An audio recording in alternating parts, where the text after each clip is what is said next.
In this video, we're going to talk about dependency injection using constructors.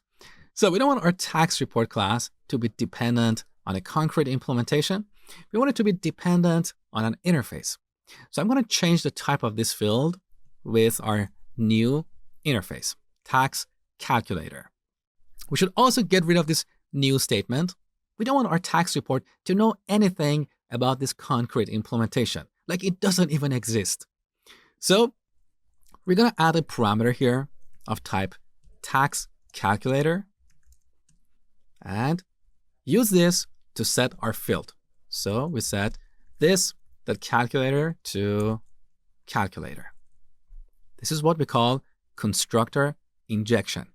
So we're injecting a dependency, in this case, tax calculator, using the constructor. Now, who's going to inject this? Well, let's go back to our main class. Here we can create an instance of our tax calculator class.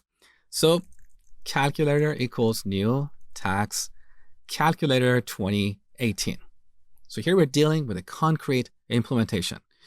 Let's pass our taxable income here. Now we can create a report object, tax report, and pass or inject this calculator object. So here's the catch. Our tax report doesn't know anything about a concrete implementation. It's only working with an interface. This is what we call programming against interfaces. It's the responsibility of another class, like our main class, to pass or inject these concrete implementations. Now, today we're using tax calculator 2018. Tomorrow we can create another class like tax calculator 2019 and pass this to our tax report. Our tax report doesn't care. It's not affected. Also, if we go back to this concrete implementation and change the code here, for example, if we change 40% to 30%, our tax report is not affected. Yes, the code in this class has to be recompiled, but because the tax report is not dependent on that concrete implementation, it doesn't need to be recompiled. It doesn't need any modifications. So this is loose coupling in action. Now, one thing before we finish this video, back to the main class. The way we have injected this dependency here is what is called poor man's dependency injection. In this simple program, we have only two classes, so we can easily create and inject these dependencies by hand.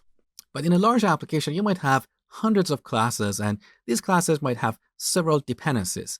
You don't want to create hundreds of objects in your main method and pass them to the constructor of your classes. That's where we use a dependency injection framework. So there are frameworks out there that makes it really easy to pass these dependencies to our classes. Spring is one of the popular ones. Now, how these frameworks work and how we can use them is beyond the scope of this course, and we'll look at that in the future. Next, we're going to look at another approach for dependency injection.